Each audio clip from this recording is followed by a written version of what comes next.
Hola, ¿cómo están? Nos encontramos en el Tribunal Superior de Bogotá con el honorable magistrado José Alfonso Izaza Dávila, quien es el presidente de esta importante corporación que dictamina justicia. Doctor José Alfonso, estamos en directo para el Congreso de la República. La revista Internacional de Estado quiso venir a su despacho para hacerle una serie de preguntas importantes en el área jurídica, en lo que le compete a un presidente tan prestigioso como usted, responder este cuestionario que le traigo muy amablemente. Cuéntenos por qué ha llegado usted, cuál es su hoja de vida, honorable presidente.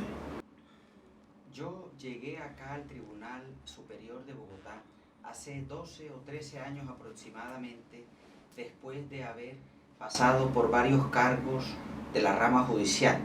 Comencé mi carrera judicial como empleado de un juzgado hace más o menos 26 o 27 años que comencé. Luego concursé para juez civil municipal y me nombraron juez municipal. Luego como juez civil de circuito y promiscuo de circuito.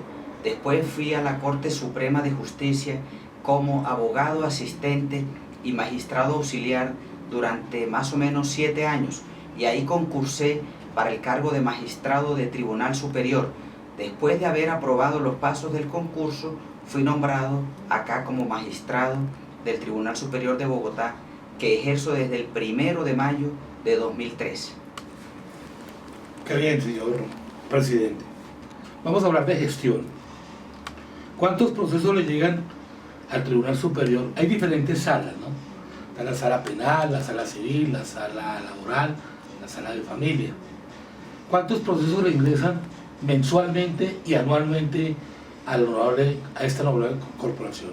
Sí, si fuésemos por todo el dato del tribunal, sería un poquito impreciso, pero anualmente acá al tribunal llegan más de 20.000 procesos. Particularmente si se trata de la sala civil, cada año llegan más o menos entre 8.000 y 10.000 procesos. A veces llegan menos. Por eso le digo que sería impreciso decir que en total serían 20.000. Es posible que sean más. Sin embargo, lo cierto es que más o menos cada magistrado, por ejemplo, de la sala civil, recibe una carga anual de entre 400 y 500 asuntos, entre procesos de su especialidad civil y los procesos constitucionales. Y todos esos procesos, al igual que las otras salas que llegan acá, los procesos que llegan también a la sala penal, a la sala laboral y a la sala de familia, que también son centenares a cada magistrado y a cada sala, entonces esos negocios deben salir necesariamente evacuados en unos términos precisos que más o menos ya están establecidos. Presidente Izaza Dávila, vamos a hablar de un nuevo sistema que hay, que es el juramento ahora en la parte civil. ¿Cómo es el procedimiento? El juramento estimatorio es una prueba que se adoptó desde la ley 1395 de 2010 y luego en el Código General del Proceso, y está rigiendo para las áreas civiles y de otra especialidad. El juramento estimatorio es una prueba fundamental que consiste en aligerar o facilitar la prueba de las pretensiones económicas en los procesos civiles y de familia. ¿Qué significa aligerar o facilitar? Que normalmente en los procesos la mayor dificultad que hay cuando se prueban los elementos de la responsabilidad es determinar cuál es el monto exacto de los perjuicios que sufren las personas afectadas.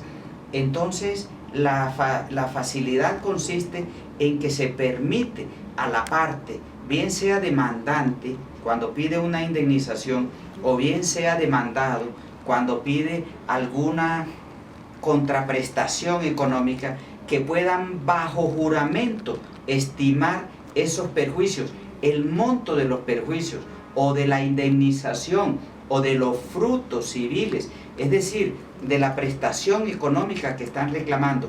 Y ese juramento que se hace, esa cifra que se estima bajo juramento, hace prueba durante el proceso mientras no se desvirtúe. Por eso es que consiste en facilitar, porque no hay un campo más difícil en el área jurisdiccional que determinar el monto de unos perjuicios en concreto. Señor presidente, bueno, eso es muy importante que nuestros lectores, nuestros radioescuchas y telescuchas vean lo importante que es el juramento estimatorio. Ahora hablemos de la oralidad. ¿Qué es la oralidad? ¿Cuánto tiempo? Un proceso común y corriente se demoraba en una sentencia, digamos, un año, 2 años. Ahora con el sistema de la oralidad, ¿cuánto se puede demorar, señor presidente? Sí. Normalmente los procesos tienen unas duraciones disímiles. Hay procesos que se pueden demorar 1 año, 4 años, 5 años y hasta más. Los nuevos sistemas de oralidad que se han implementado en todas las áreas, empezó por el proceso penal, luego pasó por el proceso laboral, por el proceso contencioso administrativo y ahora se está incorporando en los procesos civiles y de familia, se han instituido para facilitar la labor judicial, para evitar el trámite engorroso de los expedientes escritos que además de ser demorado, tiene como fundamento la desconfianza. Lo que no está escrito permite que la gente desconfíe, permite inseguridad. Entonces, teniendo en cuenta que el principio de buena fe es una realidad que debe ser actuante, que incluso la Constitución de 1991 la consagró de manera expresa, además de estar ya en los ordenamientos civiles, consiste en creer que las cosas se hacen bien, en creer que la gente obra de buenas maneras, en que la gente cumple las obligaciones, honra sus compromisos. Por eso la oralidad, haciendo eco de esa buena fe, consiste en que no haya tanto registro documental físico, sino registro documental de audio, de video o de unas maneras más fáciles. Podríamos decir que casi ya hoy por hoy, casi quedó un proceso además digital y virtual. Consiste en tramitar las cosas más rápido. Sin embargo, hay que confiar que la oralidad va a mejorar nuestro sistema de justicia, pero la oralidad también demanda un compromiso serio de recursos para la rama judicial, para que no se quede a medias, porque por ejemplo observamos en áreas como en materia laboral, en materia contencioso administrativa e incluso en materia penal, que no se ha terminado de implementar en debida forma el proceso oral o el sistema procesal oral, y por eso es que muchas veces los procesos se demoran aún estando en el sistema de oralidad. ¿En qué consiste la dificultad? En que a veces el Estado no ha puesto los recursos suficientes para que se construya en forma apropiada una infraestructura física y se prepare también de manera adecuada al talento humano para el desenvolvimiento de los procesos orales. Señor presidente José Alfonso Izaza Dávila, vamos a hablar de ahora el área civil. Usted es un versado magistrado que tiene varias especializaciones en el área civil. Vamos a hablar de 2 procedimientos. Hablemos del constitucional y del civil. El constitucional, básicamente nosotros en materias constitucionales tenemos varias acciones. Todos los jueces del país, que básicamente son la acción de tutela, que es la más conocida, es un procedimiento especial que en primera instancia debe ser resuelto en 10 días y en segunda instancia en 20 días. Pero adicionalmente hay otras acciones constitucionales como habeas corpus, que debe ser resuelto en 36 horas en primera instancia o en 3 días hábiles en segunda instancia. Esto también es de conocimiento de todos los jueces del país. También existen las acciones populares o las acciones de grupo que corresponden a los jueces civiles o a los jueces contencioso administrativo, que permiten la regulación de los intereses, la solución mejor de los conflictos en asuntos de derecho colectivo, en asuntos que ya no involucran a una sola persona, sino a la colectividad, por eso se llaman derechos colectivos, o que involucran un grupo de personas que pueden verse afectadas por una acción u omisión determinada. Por eso se llaman las acciones de grupo. Presidente, deme un promedio más o menos de cuántas revocatorias se hacen en las apelaciones en su sala. Normalmente, en materia de apelaciones, la verdad, eso está bastante comprobado. La verdad es que el índice de confirmación o de ratificación es mucho más de la mitad. Algunos estiman que está cerca del 90%, pero si no fuera así, si no fuera el 90 o más del 95%, por lo menos sería superior al 80%, lo cual significa que normalmente los asuntos de primera instancia son bien resueltos y por eso son confirmados. O sea que en su 95% son confirmados las sentencias ya emanadas por los jueces de conocimiento. Casi siempre. Podríamos decir, para no dar una cifra concreta, que entre un 80, 85% y un 95% las providencias son confirmadas en segunda instancia. Pero, ojo, yo estoy diciendo, esa es una cifra bastante, digámoslo así, que puede ser caprichosa, porque en la mayoría de las estimaciones, muchos consideran que el índice de confirmación es superior al 95% y que por eso a veces la segunda instancia no debería proliferar tanto. Presidente, tenga la bondad, doctor Izaza. ¿Cuánto tiempo dura la tutela en su instancia? ¿Cuánto tiempo dura acá? Y díganos el procedimiento. Hablemos de una tutela normal, hablemos de un habeas corpus, hablemos de todo el procedimiento de la tutela y sus fechas. ¿Cuánto se demora en todo ese procedimiento?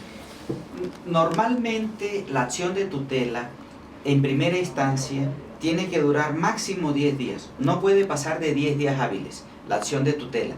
El procedimiento consiste en que la persona presenta su demanda de tutela, se reparte ese mismo día, si es en primera instancia, ante los magistrados de la respectiva sala. Si no se puede repartir ese mismo día porque llega ya demasiado tarde, se reparte a primera hora del día siguiente y el juez o el magistrado emite una providencia en la cual ordena tramitar esa tutela, se notifica a la autoridad o a la entidad accionada o llamémosla demandada y se le da un término para que conteste. Luego de que se le da ese término, así haya o no haya respuesta antes de los 10 días, la tutela acá en el tribunal tiene que ir a la sala de decisión. Hay un magistrado que hace la ponencia, se lleva a sala de decisión para que se resuelva y se dicta el fallo. Si se trata de segunda instancia, llega de un juzgado de circuito, acá se reparte también entre los magistrados y luego en un plazo máximo de 20 días debe ser llevada a sala de decisión para que se resuelva la segunda instancia. Señor presidente José Alfonso Izaza Dávila, hace unos días lo vi en el Consejo de Estado. Usted estaba haciendo un foro. ¿Cómo le fue en ese foro? Y la otra pregunta, ¿qué funciones cumple un presidente? ¿Cuáles son sus labores? ¿Cuáles son sus controles? ¿Qué hace un presidente de esta alta corporación? Sí. Bueno, sobre la primera parte de la pregunta, en el foro que estuvimos haciendo, que fueron varios además después de ese, fueron unos foros constructivos que organizó la rama judicial, particularmente el Tribunal de Bogotá, estuvo liderando varios de esos eventos para una oposición constructiva al trámite de la reforma constitucional que salió. En esa labor nos fue bien. De alguna manera, si bien es verdad que salió la reforma constitucional a pesar de la oposición que la mayoría en la rama judicial tuvimos, de todas maneras se logró que se tomara nota de muchas de las observaciones que se hizo por parte de los empleados y de los servidores judiciales en general, es decir, empleados, jueces y magistrados.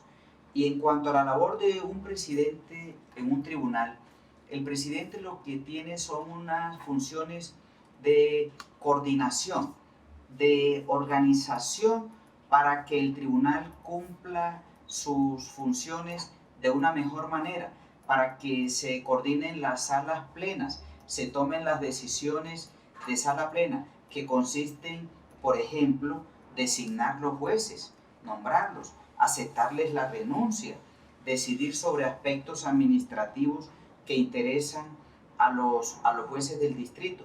Particularmente el Distrito Judicial de Bogotá tiene un número superior a 600 jueces en total en todas las especialidades, y normalmente hay que nombrar esas personas, aceptarles la renuncia, proveer sobre sus cuestiones administrativas, laborales, personales, pero simplemente como autoridad nominadora, porque ya las cuestiones prestacionales corresponden a las direcciones ejecutivas de la rama judicial. No me dejó claro una pregunta más a fondo. Ya ese 5%, 10% que sube a otras instancias como las honorables cortes, ¿muere el proceso ahí o hay algo de vitalidad para que los ponentes, las partes, actúen ante esas corporaciones? Bueno, le comento, es que del 100% que llega acá al tribunal, se confirma un porcentaje alto. Pongamos que sea un 90, 95%. Sea que se confirme o se revoque, ya la mayoría de esos asuntos muere en el tribunal. Los tribunales superiores de distrito judicial, que hay uno en cada capital de departamento, y en algunos departamentos hay 2 tribunales superiores, son órganos de cierre. ¿Qué significa órganos de cierre? Que ahí los procesos ya terminan. Pero algunos de los procesos que llegan al tribunal, independientemente de que se confirmen o se revoquen en las áreas civil, familia, penal o laboral, pueden ir a la Corte Suprema de Justicia a surtir un recurso extraordinario, que es el recurso extraordinario de casación, ¿no? Ya no es una instancia, el recurso de casación es un recurso por fuera de las instancias. Pero adicionalmente, sí hay unos casos que el tribunal o que los tribunales superiores en sus áreas, en sus distintas especialidades, conocen en primera instancia, como por ejemplo las acciones de tutela, que son de primera instancia en el tribunal, o también algunos habeas corpus. Esos pueden ir en segunda instancia ante la Corte Suprema de Justicia. Los otros asuntos, es decir, los que vienen en apelación de los jueces de circuito, no tienen más instancia. La segunda instancia es en el tribunal y ya no hay más instancia. Lo que puede ocurrir, repito, es un recurso extraordinario de casación o a veces de revisión ante la Corte Suprema de Justicia. Señor presidente, vemos que usted tiene en su despacho, tiene una estadística muy importante de todos los procesos que durante el año pasado pasaron por este tribunal tan importante. En pantalla vamos a mostrar esta estadística, pero cuéntenos un poquito, resúmanos, ¿cuál es esa estadística, señor presidente? Sí, esta estadística consiste en lo que ingresó a la sala civil. Solo hablemos de la sala civil, que es la estadística que tenemos cierta para precisar bien datos. Llegaron en el año 2014, de 1 de enero a 31 de diciembre, 8.557 procesos, que se repartieron entre 21 magistrados, mejor corrijo. Y de eso contando que el año pasado, en el año 2014, tuvimos desafortunadamente un paro que duró casi 3 meses, desde el 8 de octubre hasta el 19 de diciembre, o mejor, para explicarlo mejor, a partir del 8-9 de octubre hasta fin de año no se volvieron a repartir o a recibir procesos en el tribunal, y aún así fueron 8.500 procesos para la sala civil. ¿Qué significa esto? Que de no haber sido por el paro, los procesos que habrían llegado habrían superado posiblemente el número de 10.000. Presidente, ¿qué mensaje usted le daría a esas personas que comienzan en el área judicial, en las diferentes ramas, penal, civil, laboral, familia? Usted, como una máxima magistratura que lo es ante este tribunal que tan importante, yo le digo, me encanta estar acá como abogado, como periodista, como usted me nutre a mí de esa seguridad cuando yo le hago estas preguntas. ¿Qué le diría a usted a esta gente joven, estas generaciones venideras? A esas personas, jueces que están comenzando su vida dentro de esta función, son muchos los consejos que se le podrían dar y son muchas las cosas que se le podrían decir. De hecho, así lo hacemos en nuestra escuela judicial con los cursos de formación que hay para jueces y magistrados. Pero si resumiéramos en pocas palabras, podríamos decir que es, primero, mucho trabajo, mucha honestidad, mucho apostolado, mucha vocación de servicio, tener en cuenta siempre como mira, como objetivo de nuestra vida laboral, que lo único que podemos hacer es prestar un servicio de la mejor manera a la comunidad, porque finalmente eso es lo que nosotros somos, unos servidores judiciales. Nosotros nos debemos a eso. Estuvimos acá en este corto tiempo, sabes que el tiempo en televisión es poco, pero a mí me agrada haber estado acá en la máxima corporación que dictamina justicia en Bogotá, en su distrito, como es el Tribunal Superior de Bogotá, presidido por el honorable magistrado José Alfonso Izaza Dávila. Muchas gracias y hasta la próxima.